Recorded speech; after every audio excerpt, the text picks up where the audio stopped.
ये आदमी जब नींद से जागता है तो खुद को अचानक एक मिनी छोटे इंसान के रूप में पाता है। उसने तुरंत पास पड़ी एक एस्ट्रोनॉट खिलौना गुड़िया के कपड़े पहने और अपने 2 इंच का शरीर लेकर प्रयोगशाला से निकल गया था। लेकिन तभी उसका एक बंदर से सामना हुआ जो उसका पीछा करने लगा था। मैक्स वेंटिलेटर तक भागता है और उसके अंदर घुस जाता है, लेकिन बंदर ने पंखे का बटन दबा दिया जिससे तेज हवा ने मैक्स को उड़ाकर वेंटिलेटर से बाहर निकाल फेंका था। बिल्डिंग से बाहर आने पर उसकी चटनी बनने से पहले किस्मत से वो एक उड़ते अखबार पर जा गिरा था, लेकिन तभी उसकी टक्कर एक मूर्ति से होने वाली थी और संयोग से मैक्स ने कागज को कंट्रोल किया और साधनों से बचते हुए वो संयोग से एक मनोरोग क्लिनिक की खिड़की पर जा गिरा था। फिर फिसलते हुए नीचे खाने की टेबल पर जा गिरा और जब लड़कियां उसे देखी तो डर से चिल्ला उठी थी। उन्होंने तुरंत मैक्स को एक राहगीर के बैग में फेंक दिया। फिर महिला टैक्सी में बैठकर चली गई और जब महिला अपार्टमेंट लौटी तो उसे पीछे कुछ अजीब लगा, लेकिन मुड़कर देखने पर कुछ नहीं मिला। महिला के जाने के बाद मैक्स ने ध्यान से देखा कि यह बच्चों का कमरा है, जबकि प्रयोगशाला में उसके सहकर्मी चिंतित थे। मैक्स एक वैज्ञानिक था जो मानव शरीर को छोटा करने के प्रयोग में लगा था। उसके बॉस का मानना था कि मैक्स ने अनधिकृत प्रयोग किया और गायब हो गया है। दूसरी ओर मैक्स एक आवाज से जाग उठा और उसने देखा कि लड़का कंप्यूटर पर गेम खेल रहा था। तभी मैक्स ने गलती से छींक दिया और लड़के को चौंका दिया। लड़का चलती पेंसिल देखकर हैरान था, मगर जब उसने कंप्यूटर का ढक्कन खोला तो वह पूरी तरह भ्रमित हो गया। दादी चीख सुनकर तुरंत दौड़ी आई, मगर लड़के ने बहाना बनाया कि उंगली फंस गई थी। जब दादी चली गई तो लड़के ने पिचकारी उठाई और छोटे इंसान से निपटने की तैयारी की। उसने मैक्स को पानी की बंदूक से मारा और उसने आत्मसमर्पण कर दिया। उसने लड़के को बताया कि वह क्वांटम भौतिकी का प्रोफेसर है। उसने कंप्यूटर्स पर अपनी प्रोफाइल भी दिखाई। उसने मानव शरीर को छोटा करने का प्रयोग किया था। लड़का भ्रमित था, लेकिन जब देखा कि छोटा आदमी खलनायक नहीं लगता, वह उसकी हर बात मानता है। लेकिन अचानक दादी फिर से आ गई। मैक्स ने तेज गति से दौड़कर खुद को समय पर खिलौना कार में छुपा लिया था, लेकिन तभी लड़के ने दादी का शक दूर करने के लिए खिलौना कार उठाई और उसे फर्श पर चलाने लगा। उसने कार को इतना घुमाया कि मैक्स को तो चक्कर आने लगे थे और उसी पर लड़के ने रिमोट कार को जंप करवा दिया, जिससे मैक्स की पतलून गीली हो गई थी और दादी का शक भी दूर हो गया था। दूसरी ओर लैब में उसकी प्रेमिका मैक्स की चीजें संभाल रही थी। साथी ने उसे सांत्वना दी, कहा कि मृत्यु के बाद लोग वापस नहीं आते और उसकी मदद करने का वादा किया। लेकिन तभी गर्लफ्रेंड की नजर मैक्स के पसंदीदा एस्ट्रोनॉट खिलौने पर पड़ी, जिसके कपड़े गायब थे। छोटे लड़के ने सिर्फ हेयर ड्रायर से आदमी को हवा उड़ा दिया था, इसीलिए लड़के ने छोटे आदमी को रस्सियों से बांधा और लगातार उस पर हेयर ड्रायर की गर्म हवा फेंकी, जिससे वह आदमी डर से कांपने लगा था। इस दुखी आदमी का नाम मैक्स था। एक दिन पहले वह गलती से एक छोटा इंसान बन गया और फिर संयोग से लड़के के घर पहुंच गया था, जिसके बाद उसने समुद्री डाकू की पोशाक पहनी। आश्चर्यजनक रूप से कपड़ों का साइज भी बिल्कुल ठीक था। फिर मैक्स ने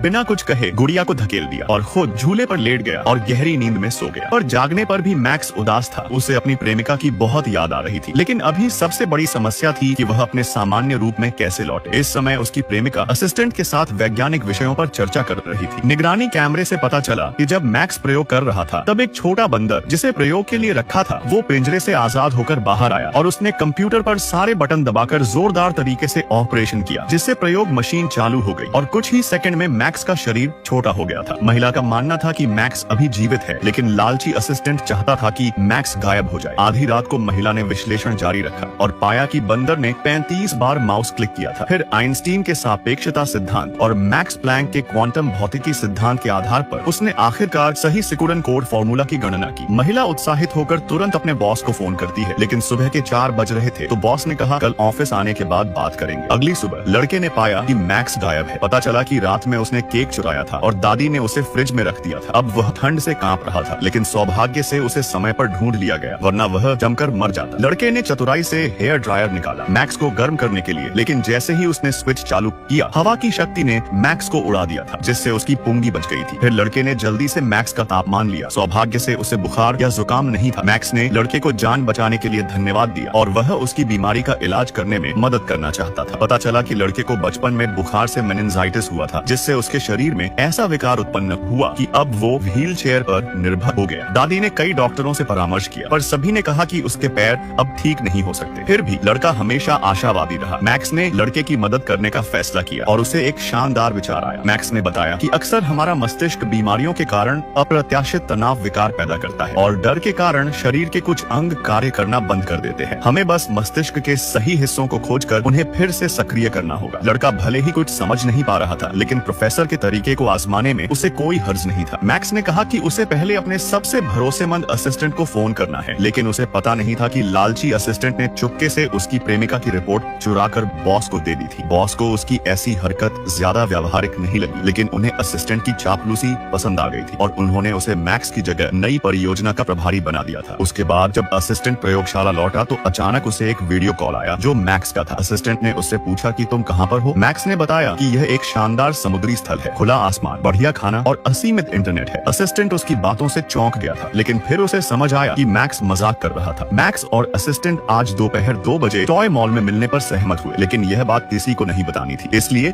लड़के ने एक बहाना बनाया और दादी खुशी से उसे खिलौने खरीदने ले गई। जल्द ही असिस्टेंट ने खिलौनों के बीच मैक्स को देखा और वह बहुत आश्चर्यचकित हुआ। मैक्स के छोटे रूप को देख कहने लगा कि यह कितना अद्भुत है, यानी नोबेल पुरस्कार मिलेगा। मैक्स ने संक्षेप में कहा कि उसे प्रयोगशाला वापस ले जाकर प्रयोग फिर से शुरू करके उसे पहले जैसा बना दे, तब नोबेल पुरस्कार और प्रयोग पर उसका नाम भी होगा। मैक्स ने सोचा था कि असिस्टेंट मान जाएगा, लेकिन असिस्टेंट ने आखिरकार अपना असली रूप दिखा दिया था। मगर एक छोटे लड़के की मदद से मैक्स एक रिमोट कंट्रोल वाली खिलौना कार में घुस गया, जिसका स्टीयरिंग अब केवल लड़के के हाथों में था। धोखेबाज दोस्त एक बल्ला लेकर कार के पीछे पड़ गया। वो मैक्स को किसी भी हाल में मारना चाहता था, क्योंकि जिस प्रयोग के कारण साइंटिस्ट मैक्स छोटा हुआ था, उस एक्सपेरिमेंट को गद्दार दोस्त अपने नाम करके विश्व खिताब जीतना चाहता था। छोटे मैक्स को बचाते समय तभी एक दुर्घटना हुई। खिलौना कार पर सामान से भरी एक अलमारी आ गिरी थी। ये देख लड़का सुन्न रह गया और गद्दार दोस्त खुश होने लगा, ये सोचकर कि मैक्स दबकर मर चुका है। लेकिन उसे क्या पता था कि मैक्स की किस्मत बहुत अच्छी थी, सौभाग्य से वो बच निकला था। फिर गद्दार दोस्त मैक्स की गर्लफ्रेंड के घर जाकर उसके प्रति बड़ा शिष्टाचार होने का नाटक दिखाया और मैक्स को भूलने को कहा। मरे हुए वापस नहीं आते। गद्दार दोस्त मैक्स के एक्सपेरिमेंट के साथ साथ उसकी गर्लफ्रेंड भी पाना चाहता था। दूसरी ओर मैक्स चुपचाप अपनी प्रेमिका की तस्वीरों से प्यार करता रहा। सुंदर यादें याद करते हुए उसने अपना सब कुछ वापस पाने का फैसला किया। उसने साहस जुटाकर प्रेमिका को फोन करना चाहा, लेकिन उसका फोन लैब में था और गद्दार दोस्त ने फोन उठा लिया। मैक्स शब्दहीन था, जैसे छाती में गोली लगी हो। उसे लगा कि उसकी प्रेमिका ने भी उसे मरा हुआ समझ लिया है। उसने रस्सी उठाई और ऊपर जाने के 100 तरीके सोचे। अंत में कूदने का फैसला किया, मगर सौभाग्य से यह सिर्फ मैक्स का एक बुरा सपना था। अगले दिन कार्यालय में बॉस मैक्स के लिए श्रद्धांजलि सभा की व्यवस्था कर रहे थे। उसी समय मैक्स की गर्लफ्रेंड अकेली घर पर थी। उसने जैसे ही कंप्यूटर खोला, अचानक मैक्स का मैसेज आया। पहले उसे लगा ये शायद मजाक है, लेकिन संदेश भेजने वाला उसे अच्छी तरह जानता था। मैसेज में लिखा था, मेरा नाम मैक्स है, हम 3 साल पहले मिले थे, सुबह सूरज मेरे तकिए पर चमकता है। मैसेज पढ़कर गर्लफ्रेंड को यकीन हो गया कि मैक्स जीवित है, लेकिन उसे पता नहीं था कि छोटा लड़का मैक्स की पीठ पीछे उसकी प्रेमिका से संपर्क कर रहा था। छोटे लड़के ने फैसला किया कि वो मैक्स की रक्षा करेगा और सही सलामत उसे लैब के अंदर ले जाने में मदद करेगा। मैक्स की गर्लफ्रेंड भी लैब के लिए निकल चुकी थी। छोटे लड़के की मदद से मैक्स लैब के ऑफिस में पहुंच जाता है। फिर दोनों प्रयोगशाला में जाने के लिए निकल पड़ते हैं। सौभाग्य से सुरक्षा गार्ड दयालु था। उसने विकलांगों की खातिर बच्चे को अंदर जाने दिया, लेकिन गार्ड लड़के के साथ साथ था। ये देख मैक्स कब से बाहर निकल गया, जिसे देख गार्ड डर के मारे बेहोश होकर जमीन पर गिर पड़ा। उसी समय लड़की भी वहाँ पहुँच गई थी। मैक्स और लड़का प्रयोगशाला में प्रवेश कर जाते हैं। मैक्स ने लड़के को अपने निर्देशों के अनुसार कंप्यूटर चलाने को कहा, मगर तभी अचानक खलनायक दोस्त बल्ला लेकर सामने आ जाता है और उसे पकड़ लेता है। तभी मैक्स की गर्लफ्रेंड भी समय पर वहाँ पहुँच जाती है। अब गद्दार दोस्त ने दिखावा करना बंद कर दिया। लड़की मैक्स को बचाने के लिए आगे बढ़ी तो गद्दार दोस्त ने धमकी दी कि अगर चालाकी करी तो वो मैक्स को मार देगा। फिर कमीने दोस्त ने लड़की को कैप्सूल में डाला और लाल बटन दबाकर उस पर एक्सपेरिमेंट चालू कर दिया, जिससे अब लड़की भी मैक्स की जितनी छोटी हो गई थी। भड़वा दोस्त दोनों को पिंजरे में कैद करना चाहता था। तभी बॉस की असिस्टेंट वहाँ आ गई और इस मौके का फायदा उठाकर मैक्स और उसकी गर्लफ्रेंड खिलौने हेलीकॉप्टर में बैठ गए। छोटा लड़का रिमोट से उसे कंट्रोल कर रहा था। ये देख भड़वा दोस्त इतना घबराया कि दिमाग खो बैठा और हेलीकॉप्टर का पागलों की तरह पीछा करने लगा था। सब लोग भ्रमित थे। लड़के ने दोनों मिनी इंसानों को